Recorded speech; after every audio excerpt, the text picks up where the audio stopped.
Hi, friends. Okay, so we're on chapter 22.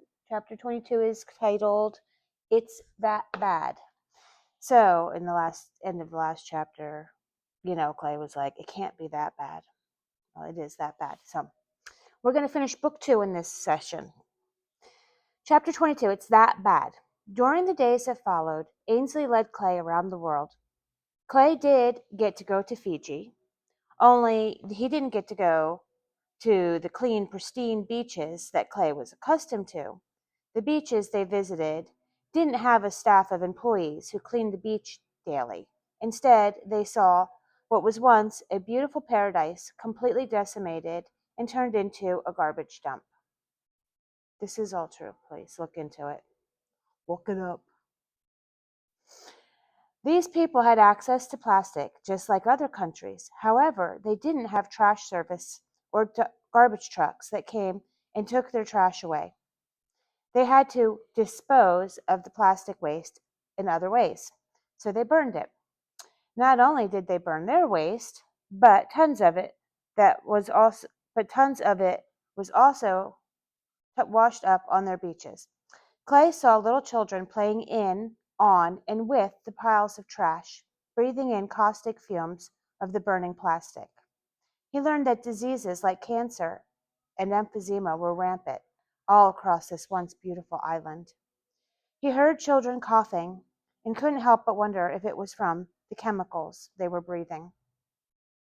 Ainsley's team treated some of the sick people, administered medicine, and took air and water samples.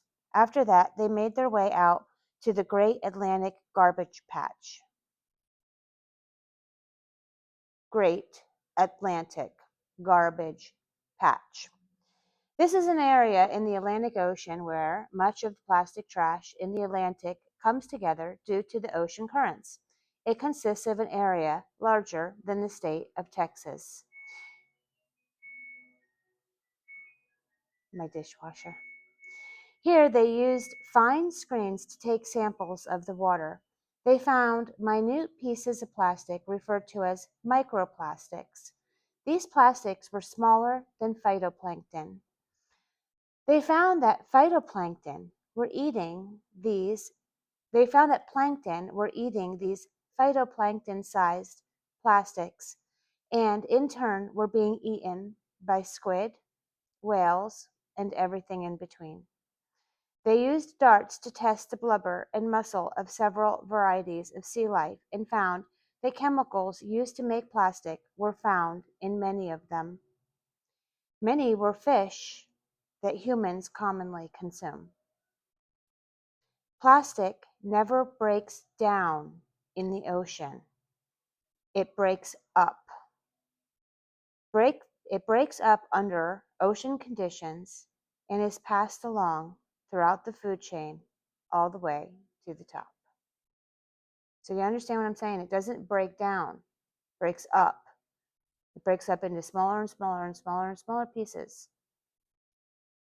Do you have family? Ainsley asked Clay on that mission. I have a daughter and a granddaughter, he replied. I wonder if they eat fish, Ainsley said, walking away. Whilst out at sea, Ainsley made contact with another vessel. This one studied the ocean bottom with a deep water submersible. They were checking the deepest parts of the ocean that man could reach. Clay and Ainsley boarded the vessel and could watch the screen while the sub was on the bottom. What they saw was horrific. Fishing lines, ropes, and nets covered the bottom of the ocean. This equipment would stay there forever, and any unfortunate creature who came in contact with it would be doomed. The team got a distress call about a beached whale. They made their way to shore. There they found a beautiful Brutus whale laying helplessly on the beach. This is based on a true story. It was crying and moaning in agony. Clay looked into its eyes. He saw tears, tear streaks on its face. He had to look away. He glanced at Ainsley, who saw him look away. and glared at him. After several long hours, the whale finally died. An autopsy was performed. They found a 6-meter length plastic tarp tangled in its digestive system. Seen enough yet? Ainsley growled at him. Clay was beginning to think maybe he had. They were back at sea and heading to Indonesia to see if they made any progress on the massive cleanup program they started 2 years ago, when another call came in about a dolphin in distress. They were in the area and went to see if they could help. When they arrived at the scene, they found the dolphin hooked by some fishing line. It had a large hook through its fin and it had gotten more tangled as it struggled to free itself. Ainsley could see that the animal was exhausted and struggling to breathe. Crews had tried to cut the line from their boats, but had no luck. Ainsley was a man of action. He couldn't stand there and watch the animal struggle any longer. Time was running out. He jumped in the water and began trying to free the dolphin. The dolphin seemed to know the man was trying to help, but it panicked and began thrashing. Ainsley cut and cut and cut, but the line seemed to be everywhere, and as he cut it away from the animal, it built up in the water around him. He freed enough line for the dolphin to breathe, and he went for the hook. Ainsley was getting tired by this point. He put the knife back in the sleeve on his thigh and grabbed for a pair of cutters. He tried to hold on to the animal while carefully cutting the enormous hook. Once the hook was cut, he pulled it through the fin, trying not to hurt the animal. He didn't want it to begin thrashing again. He pulled the hook out, and the dolphin, was nearly free. It tried to swim off, but Ainsley realized the fishing line was wrapped around him. The dolphin lunged, and Ainsley went with it. He tried to grab the boat, but was unable to do so. He was taken under quickly. Clay saw what was happening and knew that Ainsley had the cutters in hand and not the knife. He wondered if he could get his knife. And free himself before. Clay looked around for a knife and found one. It was a sharp fillet knife. The crew all watched desperately. The water surface was calm. Some were dressing into dive gear as quickly as they could to dive in to look for him. Like the rest, Clay stared at the surface.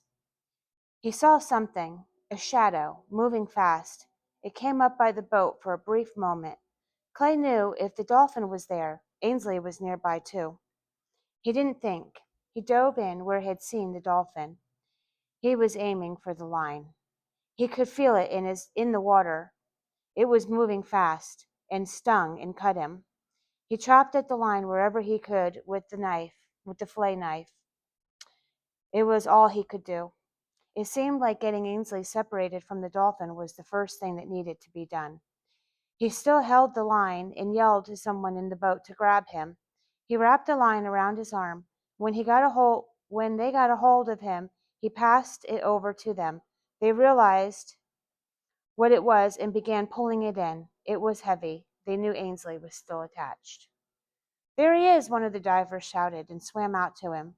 The diver pulled Ainsley to the surface and quickly lifted his head out of the water. Ainsley moved and coughed a little. "I got you, mate," the diver told him. "That was a pretty wild ride you took there," he said lightheartedly. Ainsley was exhausted. He had no strength left and let the diver pull him to the boat. They pulled him in. They began to administer first aid. He had swallowed and breathed in salt water. The fishing line had cut into him in several places. They sat him up and gave him oxygen. They made an area for him to rest and called for a helicopter to come take him to a hospital. Ainsley lay motionless with his eyes closed and didn't move. Even when the helicopter got there and took him away, Clay knew Ainsley wasn't out of the woods yet. Inhaling salt water was very bad. The crew made their way back to land, and when they got to the hospital, it was a somber trip. It was a somber trip. When they got to the hospital, they were informed that Ainsley would make a full recovery. They all sighed in relief. They waited for news that he had woken up and went to see him. Clay could feel the camaraderie these people shared. They all spent their lives and risked their lives for this mission. Almost losing one of their own was scary, but it was a part of what they did. After a while, someone told Ainsley that his friend Clay cut him loose and saved him. For Clay's protection, he didn't divulge who he was to anyone on this trip. Ainsley hid his surprise and thanked Clay the way a buddy would thank another buddy. Clay liked it. He knew it was just an act, but for a while he felt like he was a part of the group, a part of something bigger. Ainsley was released the following day.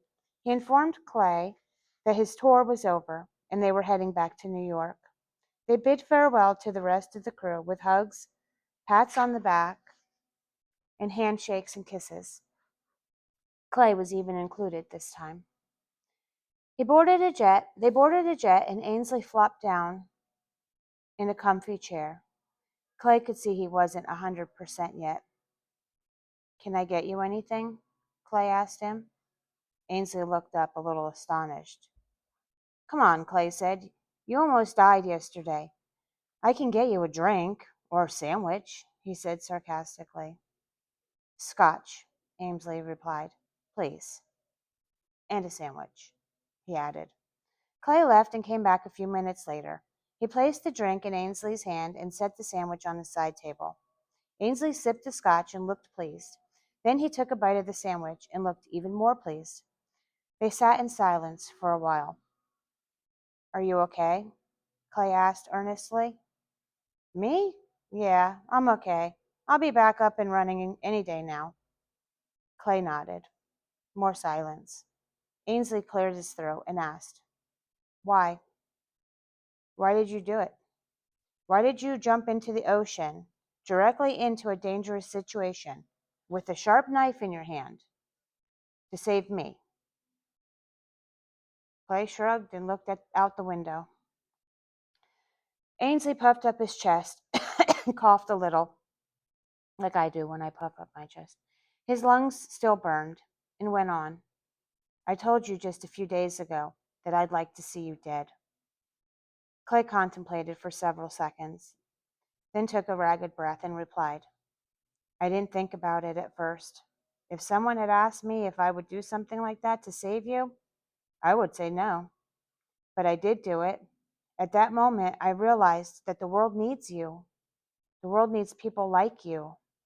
I couldn't sit by and watch you die, he said seriously. The world needs people like Amy and Bob, Ainsley started to say. Clay cut him off. I know, he said, waving away the comment. Ainsley was tired, and Clay had had enough. The two sat in silence for the rest of the trip. When they returned to New York, a car picked them up and returned them to Ted's building. Clay was escorted back to his room. Ainsley met privately with Amy. After an affectionate reunion, she asked him, So, did it work? I think it did, he replied. I hope it did, she added. All right, I was going to just do that one. I was going to finish the book, but I need to get a drink, so I'm going to stop this video. I'll be right back with chapter 23, Clay Gentry.